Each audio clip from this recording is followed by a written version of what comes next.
जिस तरह का मीडिया नरेंद्र मोदी जी को मिला है, बड़े किस्मत वाले हैं। कसम से कह रहा हूं, इतनी अच्छी किस्मत लेकर ये प्रधानमंत्री आए हैं। ऐसा मीडिया आप हमें 1 महीने के लिए दे दीजिए और 7 दिन के लिए ऐसी एजेंसीज दे दीजिए, ED, CBI, income tax, CAG, 7 दिन के लिए एजेंसीज और 1 महीने के लिए आज तक।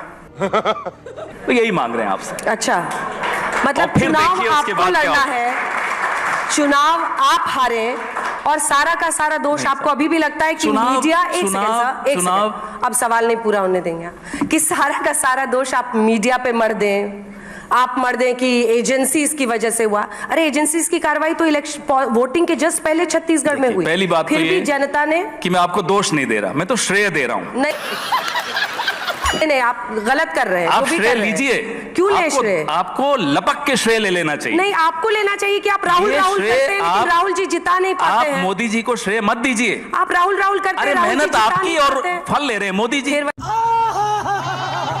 ये अच्छी बात थोड़ी। हारते आप हैं और कहते किसी और ने हरा। मेहनत आप करते हैं, सत्ता में वो बैठे। आपको ऐसा लगता है, आपको ऐसा लगता है कि मेहनत हम लोग कर रहे हैं। पूरी मेहनत वो कर रहे हैं। पार्टी करती है, मेहनत में कोई कमी नहीं। पार्टी करती है। नहीं, वो पार्टी करती है जो जीतती है। क्यों? जब आप कर्नाटक में जीते तब भी हमारी मेहनत थी। अंजना जी, 2014 मेरे सवाल का जवाब दीजिए ना। मैं अभी जब आप कर्नाटक में जीते तब भी मीडिया की मेहनत थी। जो आप नहीं पूछोगे उसका भी जवाब दूंगा। रुकिए, जो पूछ रही हूँ वो बता दीजिए ना। उसका भी दूंगा और जो नहीं पूछेंगी वो भी दूंगा। रुकिए आप। पहले 2014 तक क्या होता था? पार्टियां चुनाव लड़ती थी, मीडिया निष्पक्ष एक भूमिका निभाता था। 2014 के बाद एक इकोसिस्टम चुनाव लड़ते हैं। एक तरफ अकेली विपक्ष, दूसरी तरफ media, agencies, social media, political party. सही पकड़े हैं। अब आप देखिए कितनी लेवल प्लेइंग फील्ड है क्या ये? तो ये कह देना, तो मैं तो आपको सिर्फ श्रेय दे रहा हूं, आप इसमें श्रेय लीजिए, कोई गलत बात नहीं है इसमें श्रेय। धूल चेहरे पर थी, आईना पोंछता रहा, यही आपकी बीमारी है। लेकिन क्या आप इस मंच पे मुझे बताएंगे कि तीनों राज्यों में कांग्रेस की हार का जिम्मेदार कौन था? देखते हैं आज पवन खेड़ा कितनी ताकत और हिम्मत दिखाते हैं। अभी बताता है भाई, अभी बताता है, अभी किया ना, अभी बताता है। देखिए साहब, बहुत स्पष्ट है, जिस एजेंडा को लेकर हम लोगों के बीच में उतरते हैं, हो सकता है वो एजेंडा हम लोगों तक नहीं पहुंचा पाते। और पहुंचा क्यों नहीं पाते? फिर से मैं कहूंगा मीडिया, तो आप कहेंगे फिर हमारा नाम ले लिया। विपक्ष और मीडिया का चोली दामन का साथ है। आज का विपक्ष अनाथ है, ये आप मानिए।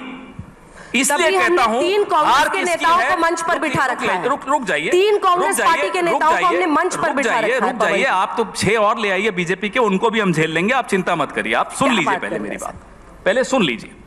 कांग्रेस हारी, आप ये बात कर रही है। अरे लोकतंत्र हार रहा है, उसकी चिंता आपको क्यों नहीं है?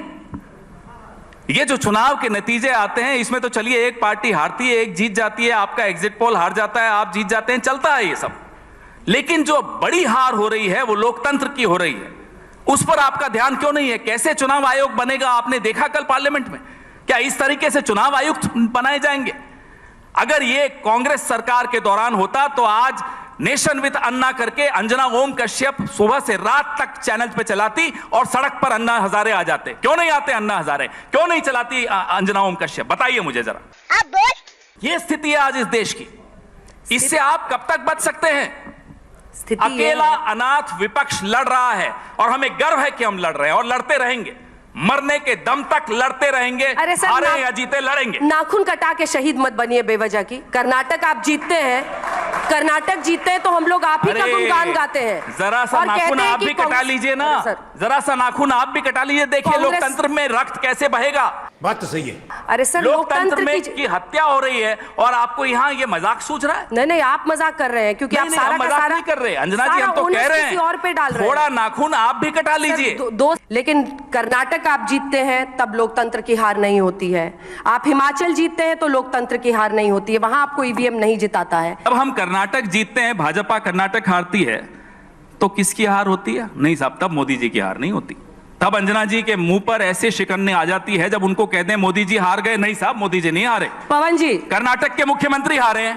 पवन जी, एक सेकंड एक सेकंड, एक सेकंड, अब आपको सुनना होगा क्योंकि आप ये नहीं, ये स्टेज आप हाईजैक नहीं कर सकते। सॉरी, नहीं, आप हाईजैक कर रहे हैं, आप हाईजैक कर रहे हैं। लेकिन पवन जी, अपनी आवाज इतनी मजबूत करिए कि जनता आपकी बातों को समझे, उसके बाद स्वीकारे भी। खाली यहाँ पर आकर सोच रहे हैं कि 4-5 बैट बॉल खेल लूंगा, अगर मीडिया हस्तक्षेप बंद कर दे तो जनता हमारी बात सुनने को तैयार है। ये हुई ना बात। आप नहीं सुनने दे ये रही। साक्षी है कि 3 यहाँ पर कांग्रेस के नेता बैठे हैं, प्रमोद तिवारी जी और कन्हैया जी को आप बोलने नहीं दे रहे हैं। हम इंतजार करते, ले आइए 6 भाजपा वालों को, चलिए लाइए। आप बार बार कह रही हैं कि साहब चुनाव हार गए, आप जनता तक मैसेज नहीं ले जा पा रहे।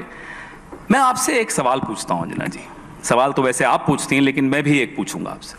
आज से 2 महीने पहले आपने कितने कार्यक्रम किए? महिला आरक्षण, प्रधानमंत्री तो सबसे महान मसीहा हैं महिलाओं के, 3 राज्यों में मुख्यमंत्री बने। अरे अपनी पार्टी में कोई महिला नहीं मिली होंगी, अंजना जी को ही बना देते।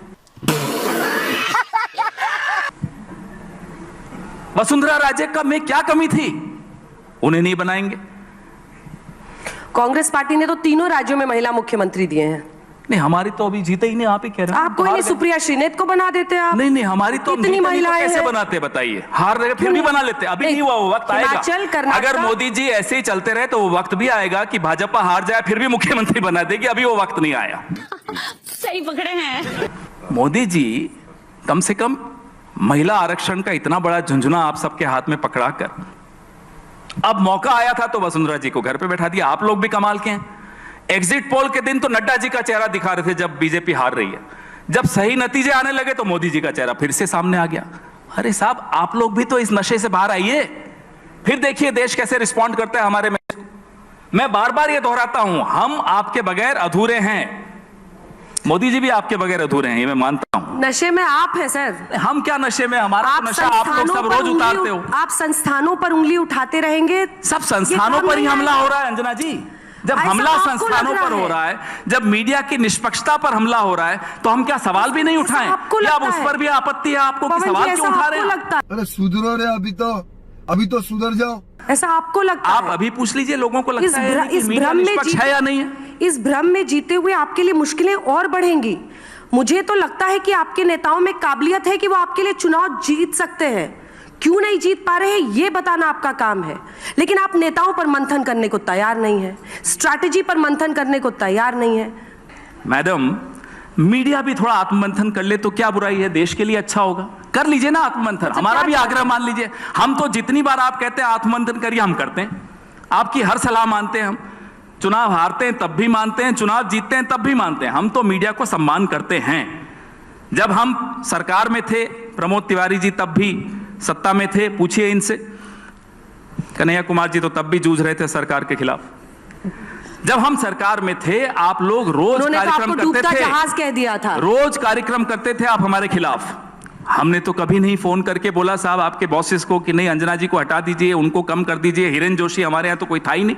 अरे बाप रे, ये तो धोती खोल रहा है। बस फिर शुरू हो गया। क्यों नहीं शुरू होंगे? आपको क्या आपत्ति है? मैं हिरेन जोशी का नाम ले रहा हूं ना, आप मत लीजिए, मैं तो लूंगा। मैं विपक्ष में हूं, मैं नाम भी नहीं लूं कि कौन है जो आज मीडिया की हत्या कर रहा है। मैं नाम लूंगा, मुझे कोई डर नहीं है। रोक लेंगे एक बार और, हवाई जहाज से उतार लेंगे, मुझे उतार लें। जब मुझे डर नहीं है तो आपको सुनने में क्यों डर लगता है? मुझे बोलने में डर रहा है। यहाँ पर बड़ी बहादुरी आप दिखाइए कि जब मैं आईना दिखा रहा हूं तो आईना देखिए, आप भी बहादुरी दिखाइए। मैं आईना दिखाने ही आया हूं यहाँ, मैं आया हूं तो दिखाऊंगा। ये हुई ना बात। मजा आया, और मैं ये जो मजा है हिंदुस्तान के हर व्यक्ति को देना चाहता हूं।